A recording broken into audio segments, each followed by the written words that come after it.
Hey everyone, welcome to Brolyo's Q&A, the place where we have honest conversations about men's issues, mental health, and everything in between. Today, we're diving into a topic that often goes unspoken, but affects countless challenges veterans face after service. We're joined with Russ Hosmer, a veteran himself, who brings raw insight, lived experience, and a voice to the struggles many men carry quietly. Trauma, identity loss, or the silent battles with mental health and reintegration. This Q&A also makes it a milestone for us. Official launch of Brolyo's app and the Men's Global Wellbeing Index will be on August 15th. Whether you're a veteran, a brother, a father, or a friend, Brolyo is here to inform, support, and empower you through real talk, real data, and a growing community that refuses to stay silent. You can join us at brolyo.com. Let's get into it.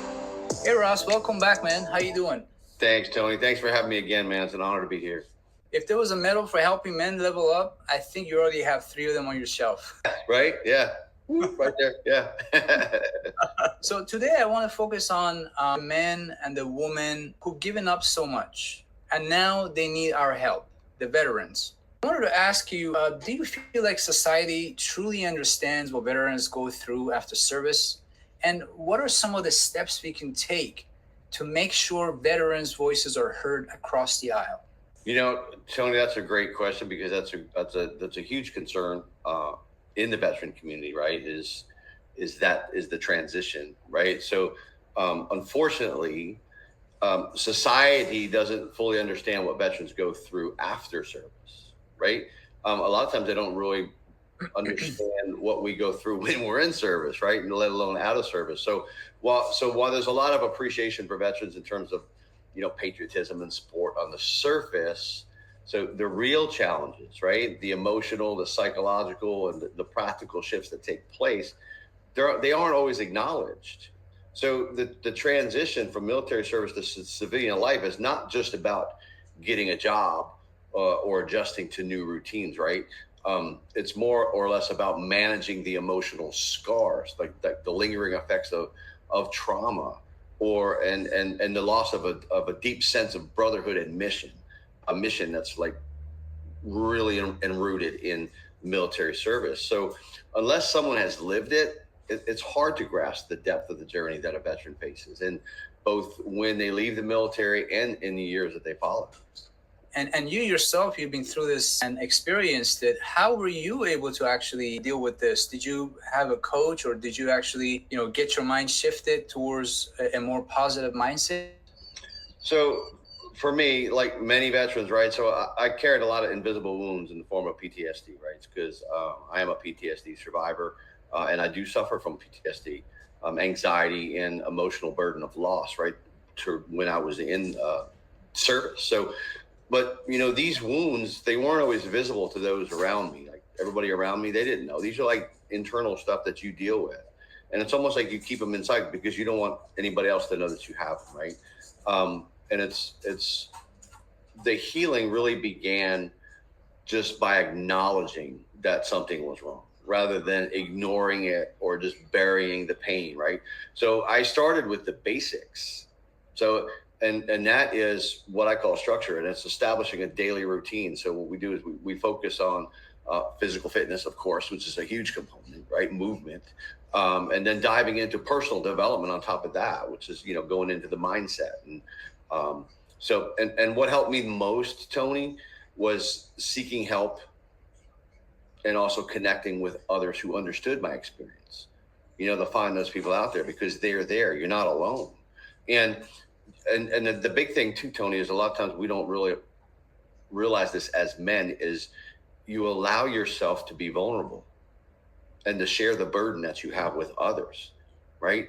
Because that in itself is not a sign of weakness. That's a sign of strength. And a lot of people don't understand that. And it's a process that takes time. But with the right mindset and the discipline that we usually have as veterans, we have a lot of discipline and support, that healing, absolutely possible. Absolutely possible. Yeah, having the help of others definitely helps, get through this. And the modern day society has changed so much that we've actually become isolated, especially as men, and we're just used to being on our own and dealing with everything by ourselves. This is the kind of habit that we have to change. And it takes time, it takes practice, and it takes conscious conditioning of the mind and the spirit, to reach out, to call someone, to sort of get help.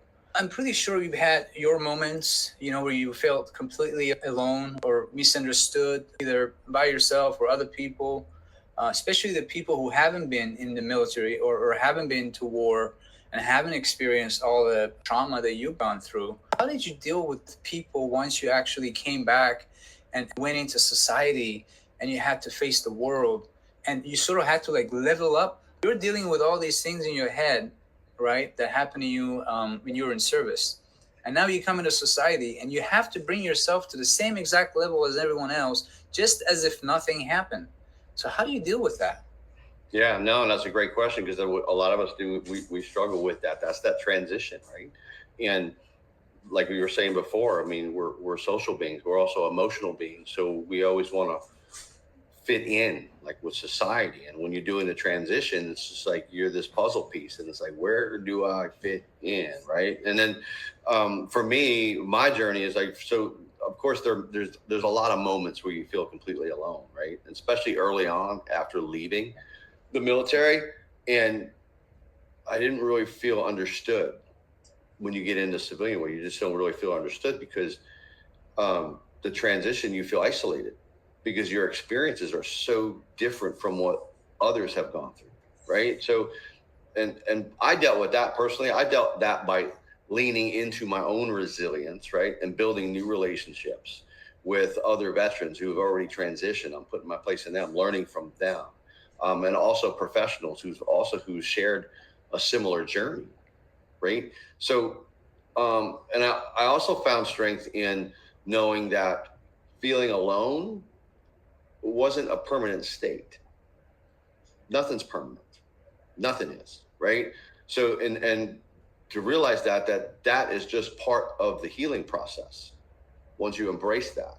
And I had to trust in the long-term vision of that and embrace the discomfort as the catalyst for the growth that I was experiencing. Absolutely. Your mind is actually designed to sort of protect you from any danger. So eventually you're going to come out of it and you're going to feel better. And one of the things that we need to put the spotlight on for those out there who've lost hope, to realize that they're not going to stay like that forever. Everything is temporary. Absolutely. Yeah. Everything is temporary. Nothing lasts forever. It's just like when they say, hey, if you're going through hell, keep going. Right. You'll be out of it soon. Just keep going. That's right. Yeah. The view will change, right. And then just knowing that it's not gonna stay the same. It's temporary. It's gonna go on. But the other thing is too, it also is very important, Tony, is to also realize that you are not alone. You're not going through this alone. You're not the only one going through this. There's so many other people here that are on your side that are here to support you. And that's a huge thing to remember, just to be mindful of. Because when you're going through this kind of stuff and you're having a hard time with the transition, or you're having some mental health issues or whatever, right away you go self-isolate. And when you self-isolate, it's like, it's only me. I'm the only one going through this. And that's not true at all. Yeah, it's a weird thing. The mind almost wants to protect you by isolating you. And you just really forget about all the amazing, meaningful people that you have in your life. You have your wife or girlfriend, you have your dog, you have, if you do, your good neighbors, you have your friends in school. All these people are there. It's just your mind trying to sort of trap you. Instinctively, it just wants to protect you from harm. But really what it's doing is creating more suffering. And that's when we do need to be aware. Because that's a gap, right? Because it's not your mind working against you. It's your mind doing its job, right?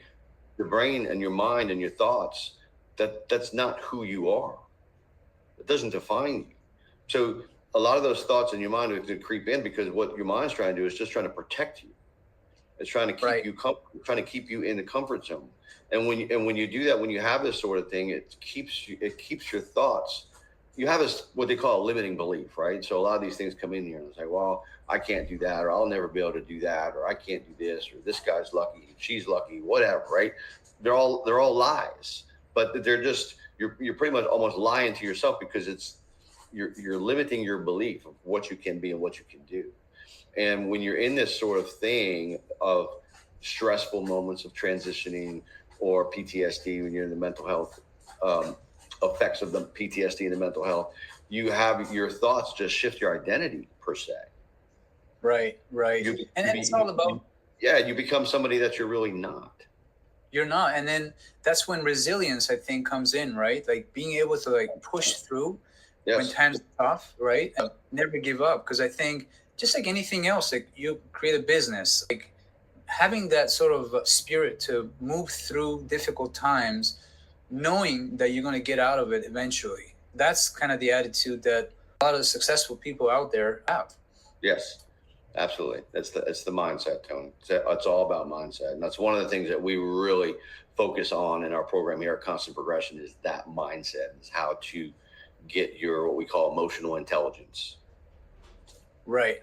What kind of support sort of made the biggest difference in your healing? Was that your friend? Was it your family? Was it your dog? Was it maybe you went traveling somewhere? What happened to you? How were you able to change things around for yourself? That's a great question because it's really different for everybody. But like for me, me and my wife, Danielle, right now, we have like 56 plants in our house, so that kind of keeps me grounded, right? Right. But I mean, the biggest difference for me in my healing came from a combination. It's come the combination of therapy, mentorship, and then peer support, right? Other veterans, other professionals who can really relate to what I've been going through. And that's where a lot of my healing came from that. And then, going to the therapy, because therapy a lot of times is misunderstood. A lot of people don't have what we call white coat syndrome. It's like, oh, I don't want to go to therapy. I don't need therapy, because they just don't understand it. I was the same way. I didn't want to do nothing with therapy. I didn't need therapy. I was running all cylinders, this, that, or whatever. But I finally went to therapy, and it was the best thing I ever did, right? Because therapy helped me process the deep emotional wounds that I have, that I really didn't know that I had, right? And you also go to the brotherhood, too, that you have from other veterans and other professionals who really understood my experiences. Both of those are crucial. Because they're both support. So they were the ones who helped me feel seen and heard. Because we go back and talk about self-isolation. It's like if this all happens, you just want to go away. And it's like because you feel like you're not seen or heard. It's like I'm struggling here, guys, and no one understands me. So the key was not trying to heal alone, but reaching out and building a network that had a shared understanding of the challenges that we face. So therapy, some kind of mentorship, and that peer support of other veterans or other professionals who really who understand your experiences. I think that's crucial. Right. There's something they say, you're in business for yourself, but you never buy yourself. And I think it really applies to life itself. This stigma around not reaching out because it's not right to do so, it's complete bullshit. It needs to go away. Women do it all the time. And so they should, right? If they need help. And men should do it too. There is no difference. Absolutely. And you know how everything happens, right? It's just one step at a time. It's just like we all have that mountain in front of us. But what does the mountain ask of you? The mountain doesn't ask you about your past. It just asks you to take the first step. Right. Right. And then when you take that first step, the mountain's going to ask you to take another step. And that's the start of the journey. Just take the step. It's just a little bit at a time. Don't look at the whole mountain. It's just like, you don't take the whole stairway in one step. You just take one step at a time. Exactly. That totally makes sense. And that leads me to the next question, which is veterans obviously need a strong support community, but where can they find it? What sort of a community is it? What does it actually look like? How should you feel when you're getting that strong support system from that community that you think is the right one for you? Yeah, no, another great question, Tony, because it's absolutely critical for veterans to have a support community, right? Because maybe we're understood, maybe we're not understood, but we're always going to have that feeling like as if we're not being understood. But if we're in the community of veterans with like-minded mindsets, we feel connected. We feel understood. And when you're in a community like that with a bunch of people, it's a lot of positive energy. Right. Right. So that's why it's just like so critical for veterans or men in general, whether you're a veteran or not, right, is to have that strong supportive community. And going back to like men, particularly those who've served in the military, right, for veterans, right? So we often carry the weight of stoicism, pride, and the belief that they need to handle everything on their own, right? We're tough guys. That's just how we're wired, right? But that mindset is also a barrier to healing. We have to understand that, because a lot of that stuff, yeah, it's strength, but it keeps us from the healing process. Those are kind of some of the things that self-isolate us, because we don't want people to know that we don't have that we're weak, right? Or we're vulnerable, or we're able to surrender. We have these wounds. So being a part of a community that fosters that vulnerability, mutual support, and the understanding, all allows for deeper connection and growth. That's why this community, this support community, is so critical for men in general, whether you're a veteran or you're not, right? Because you have that connection, and that's where the healing really, really begins. So going back to veterans now, the camaraderie, from your service is something we just passionately miss after leaving the military, right? And then finding that in civilian life makes all the difference between mental and emotional health. Right. I've noticed a lot of veterans, usually when they come back from war, what they do is they try to rediscover their identity. Some of them turn into athletes, some of them start a podcast, some of them become influencers. But I want to know about you, Ross. What did you do after you came back? How did you rediscover your identity beyond the uniform? That in itself, Tony, because I'm glad you asked that question, because it's exactly what you say. It's a journey, right? And it's a journey that you have to really look for, and you have to really search for deep down inside. And so after leaving the military, like, my purpose shifted from serving in a, again, structured, mission-driven environment to creating some kind of impact in a new way. Okay. So the key to really rediscovering that purpose was to look at what the military taught me. What did I get from my military service? Discipline, resilience, commitment to something bigger than myself, right? And I want to apply all those lessons to civilian life. Okay. So that's that transition. And that's the journey, is trying to figure out that transition. How do I fit all that in and actually integrate that into civilian life? And that's what happened, is that I found purpose in helping others. That was my passion, especially those who face similar struggles that I did. So Constant Progression, my company, became my new mission. And we guide professionals and veterans through their own transformation by providing structure. I know we use that word a lot, but structure is very important. Clarity, which gives you the results. And it was about finding a new mission, Tony. It's one that still has a strong sense in service and contribution, but it also allows for personal intervention, because it also helped me grow. It helped me heal. Right. Ross, if you could give advice to a fellow veteran who's struggling in silence right now, what would you say to him, and what advice would you give him? So this is like the ultimate question right here, because this is so important, right? So I want to say this. If you're struggling in silence, my advice would be this: you don't have to go through this alone, right? Because you're not alone. And it's okay to ask for help. Your strength doesn't come from pretending everything is fine or from keeping everything bottled up, right? True strength comes from acknowledging where you are, embracing the vulnerability, and reaching out to others who understand, right? So there's no shame in seeking help, guys. Whether you're a veteran or not, or if you're just a man, there's no shame in seeking help. That in itself is a sign of strength, not weakness. And it's like we talked about, Tony, it's the first step toward reclaiming your purpose and moving forward, right? So don't let silence isolate you. There's Absolutely. support, there's community, and there's a way forward. And you got to keep going. You are worth every effort. And you don't have to do this by yourself because you're not alone. That's what I was. Thank you, Ross.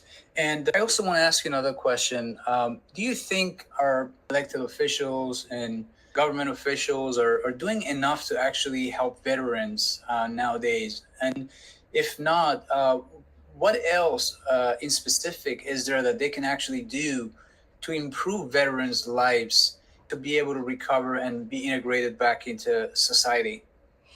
Yeah, I think that's a good question, because if you look at everything that's being done for veterans today, it's a huge undertaking, right? And I think they're doing the absolute best that they can with what they have, because they're always looking for solutions, and they're always because they're always looking for the next best thing, right? And whether it's PTSD, whether it's some other chronic illness or something that you got from the military, there's so many variables. There's like 9,997 and a half different things that they have to look at. So right, they're doing a great job. They're doing the best that they can, what they can, and they're improving year to year to year to year. So I can tell you right now that today, presently, it's better now than it was in the past.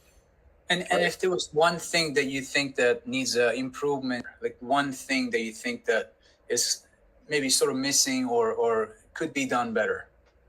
Well, I think it's the mental health issue, because there's a lot of that going on right now, right? Because of the world that we live in, right?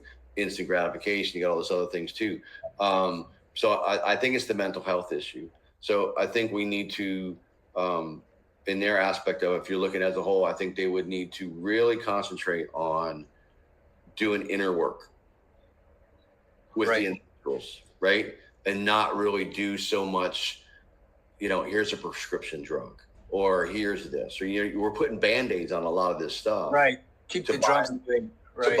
To buy some more time, right? And you're dealing with trauma here, right? And trauma lives inside you, and it's not gonna go anywhere, right? But it's absolutely manageable, right? You can't change your past, but you absolutely can change your future. And if we just do the inner work, how do you gain emotional intelligence? Those are the kind of things. That's what we need to be looking at, is how to get the life back for these veterans, or anybody with PTSD, or anybody with any types of trauma, right? How do we get their life back? Is they learn how to manage the symptoms, where when they get the symptoms, it's not that bad, which actually will end up leading to suicide or leading to something else. So that's what I would say. I would say to do that. But also on the flip side there, Tony, also don't forget about the spouses and the caregivers of those who have PTSD, because they're going through it too, right? Who's helping them? What do they do? How do we save relationships and marriages? Probably the biggest job is in their hands, because they're essentially nurturing them and helping them and being by their side, and that itself, it's huge. Having someone by your side deal with your trauma is priceless. Yeah, absolutely. Just like, what do they do? Because a lot of times they don't know what to do, because everybody's PTSD episodes are going to be a little bit different. Right. But what do they do? Do they just leave them? Do they wake them up? Do they leave them? Do they close the door? Do they leave the room? Or do they leave the house? Are they in fear for their life? I mean, there's so many different things. Yeah. Honestly, I feel like life coaching is one of those things that has helped me become more forward thinking, instead of what we just talked about, going in the past and trying to fix something that's already happened. It's not really going to help you in any way. No, and I'm glad you said that, because, life coaching is immensely important, because as a life coach, you give the 10,000 foot view of what's going on, right? Because you can't self-coach yourself. You just can't do it. So if you have somebody else who's giving you a different view on many, many perspectives, like you said, right? So, and then you look at the coaches, like life coaches will always meet you where you are presently, right? So if you have a client, you go to a life coach, they're going to meet you right where you are, and they're going to build from that foundation and build structure. That's where it works, because we're not going into your past. We're not going into the past trauma. It's irrelevant to us. It happened, right? And it's not a bad thing, because everything that happened to you in your past made you who you are today. There's a reason you went through all that, right? So you can't be looking back, because that's like if you're driving your car while you look in your rearview mirror, you're going to crash. Right. The other thing too, Tony, I just want to interject here, is because on the coaching, the life coaching thing can also prepare a lot of people for therapy. Right? Because they may not They may not understand therapy, or they may not think or believe for whatever reason they don't need therapy. But if they get a coach, we can take them through more of a non-directive type of approach and make them feel a lot more comfortable with therapy. And the life coaching happens, again, we bridge the gap between clinical and non-clinical. So they actually complement each other. Right, right. Speaking on that, we are actually also building something called the Men's Global Wellbeing Index, which is really the first of its kind. Essentially what it does, it just goes through country, and then it just gathers information on 10 different metrics: loneliness, homelessness, legal biases, child custody, and 6 others, really compiling them all into charts to showcase how men are being treated around the world, to be able to raise awareness. We also actually, right now, we just started to do the same thing on a regional level. For example, state level, California, Arizona. We're going to be moving to doing this in Canada, like different provinces in Canada, BC, Manitoba, Alberta, and potentially to Europe, the UK, maybe Australia, and just to encompass all the countries, for people to see that, hey, this is actually an issue. Men's issue does matter, and we need to take action in order to make a change. Yes, no, I agree. And Tony, I can just tell you, everything that you're doing is just so needed, right? And I think the initiative that you are creating here is just going to take off, because I think there's so many people globally that need this type of information, because it's not talked about. It's shunned away. I appreciate it's so thank you to you for doing everything for this, and being the founder behind this, because it is a huge movement, and you're doing great things, and you're helping a lot of people in so many different ways that you have no idea. So again, thank you for doing what you're doing, man. Thank you for being part of this, and please do join our project's launch on August 15th. We're going to be launching on Indiegogo, and you can sign up at Brolyo.com, and also check out mensglobalwellbeingindex.com. That's the website where we have some charts for the top 10 countries, and we'll also be adding some information on states and regional areas for 5 other metrics, such as suicide, loneliness. Having said that, that's all the time we have today. Thank you so much for being here, Ross. I appreciate it as always. Stay strong and stay connected, guys. Great. Thank you, Tony. Thank you for having me. I really appreciate you, man. Thank you. Thank you, Ross. See you next time.